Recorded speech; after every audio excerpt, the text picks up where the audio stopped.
بسم اللہ الرحمن الرحیم الحمدللہ والصلاۃ والسلام علی رسول اللہ اما بعد۔ محترم سامعین، گزشتہ جمعہ بتاریخ 9 محرم مطابق 28 اگست 2020 کے حرم مکی کے خطبہ جمعہ کا خلاصہ پیش خدمت ہے۔ خطیب ہیں ماہر بن حمد المعیگلی حفظہ اللہ، اور عنوان ہے اللہ کے ایام اور ان ایام میں ایک مسلمان کو کیا کرنا چاہیے۔ حمد و صلات کے بعد خطیب محترم نے خطبے کی ابتدا کرتے ہوئے فرمایا، اللہ تعالیٰ نے اپنے بندوں کو حنیفیت پر پیدا کیا ہے۔ حنیفیت یعنی ادیان باطلہ سے کٹ کر دین حق کو اختیار کرنا۔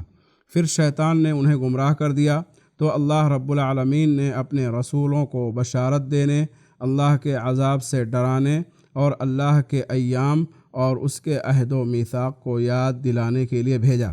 اللہ کے ایام سے مراد وہ دن ہیں جن میں کسی قوم پر اللہ کا انعام ہوا یا جن میں کسی قوم سے انتقام لیا گیا، تاکہ بندے اللہ کی نعمتوں پر اس کا شکر بجا لائیں اور اس کے عقاب سے بچیں۔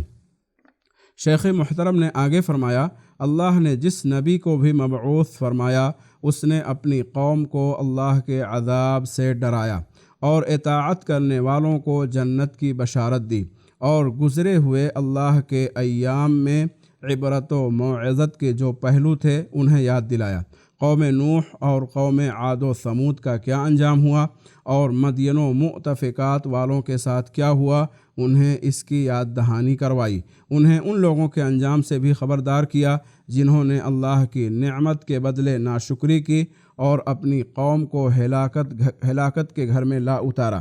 خطیب محترم نے مزید فرمایا، اللہ کی نعمتوں پر اس کی شکر گزاری کا تقاضا ہے کہ اس کی نعمتوں کا اعتراف کیا جائے اور انہیں منعم یعنی اللہ کی طرف منسوب کیا جائے۔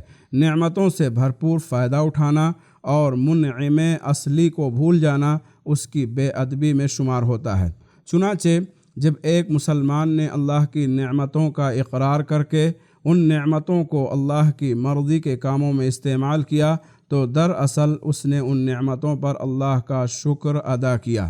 موسیٰ علیہ السلام نے فرمایا، قال رب بما انعمت علی فلن اکون ظہیرا للمجرمین، کہ اے میرے رب، تو نے میرے اوپر جو انعام کیا ہے اس انعام کے سبب میں مجرمین کا مددگار نہیں بن سکتا۔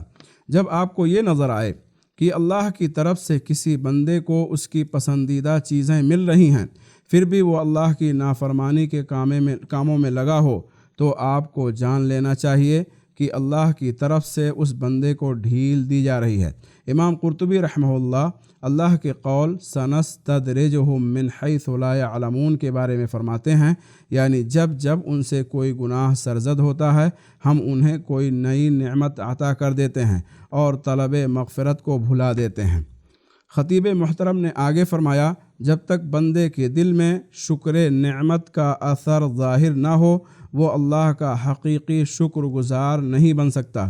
اس کے دل میں اللہ کی محبت جاگزی ہو، زبان پر حمد و ثنا کے کلمات ہوں اور اعضاء و جوارح سے اطاعت و فرمانبرداری کے کام انجام پائیں، تبھی وہ اللہ کا سچا شکر گزار بن سکتا ہے۔ معلوم ہوا کہ شکر نعمت دل، زبان اور اعضاء و جوارح تینوں کے ذریعے ہوتا ہے، اور سب سے عظیم شکر اللہ کی عبادت کی طرف جلدی کرنا ہے، جیسا کہ اللہ کا فرمان ہے، بل اللہ فاعبد وکن من الشاکرین، بلکہ اللہ رب العالمین کی عبادت کیجیے اور شکر گزار بندوں میں سے بن جائیے۔ خطیب محترم نے دوسرے خطبے میں اللہ کی حمد و ثنا کے بعد فرمایا، بے شک اللہ کے عظیم ترین ایام میں سے اللہ کے مہینے ماہ محرم کا 10واں دن بھی ہے، جس میں اللہ تعالیٰ نے موسیٰ علیہ السلام اور ان کی قوم کو دشمن سے نجات دی اور فرعون کو اس کے لاؤ لشکر سمیت دریا میں غرق کر دیا۔ یاد رکھیں کہ اللہ کو یہ بات محبوب ہے کہ جب وہ اپنے بندوں پر کوئی انعام کرے تو وہ اس پر اللہ کا شکر ادا کریں۔ چنانچہ موسیٰ علیہ السلام نے اللہ کا شکر بجا لاتے ہوئے یوم عاشورہ یعنی دشمن سے نجات کے دن شکرانے کا صوم رکھا۔ یہود نے بھی موسیٰ علیہ السلام کی اتباع میں اس دن صوم کا اہتمام کیا۔ اللہ کے رسول صلی اللہ علیہ وسلم نے بھی اس دن کا صوم رکھا اور اپنے صحابہ کو بھی اس کا حکم دیا۔ اللہ کے اس عظیم اجر کی طلب میں جو اس نے صائمین کے لیے تیار کیا ہے، ہمیں صوم عاشورہ کا ضرور اہتمام کرنا چاہیے۔ اللہ کے رسول صلی اللہ علیہ وسلم نے صوم عاشورہ کی ترغیب دلاتے ہوئے فرمایا ہے، صیام یوم عاشورہ انی احتسب علی اللہ ان یکفر السنہ التی قبلہ، صحیح مسلم۔ یعنی صیام عاشورہ کے بارے میں مجھے اللہ رب العالمین سے امید ہے کہ یہ سال گزشتہ کے گناہوں کا کفارہ ہو۔ صوم عاشورہ میں سنت یہ ہے کہ 10 محرم کے ساتھ 9 محرم کو بھی صوم رکھا جائے۔ اللہ کے رسول صلی اللہ علیہ وسلم کے اس فرمان کی بنا پر لئن بقیت الی قابل لأصومن التاسع، صحیح مسلم، کہ اگر میں آئندہ سال تک بقید حیات رہا تو انشاءاللہ 9 محرم کو بھی صوم رکھوں گا۔ خطیب محترم نے یہ کہتے ہوئے اپنا خطبہ مکمل کیا کہ یوم عاشورہ اجتماع کلمہ، تمام اہل ایمان کے ایک صف میں کھڑے ہونے اور آپسی محبت و الفت کا دن ہے۔ اگرچہ ان کی زبان اور ان کا نسب الگ ہو، بلکہ اگرچہ وہ الگ الگ جگہوں پر رہتے ہوں، اور اگرچہ ان کی عبادت و بندگی کے وقت میں بھی اختلاف ہو، پھر بھی تمام مسلمان صوم عاشورہ کا اہتمام کریں گے۔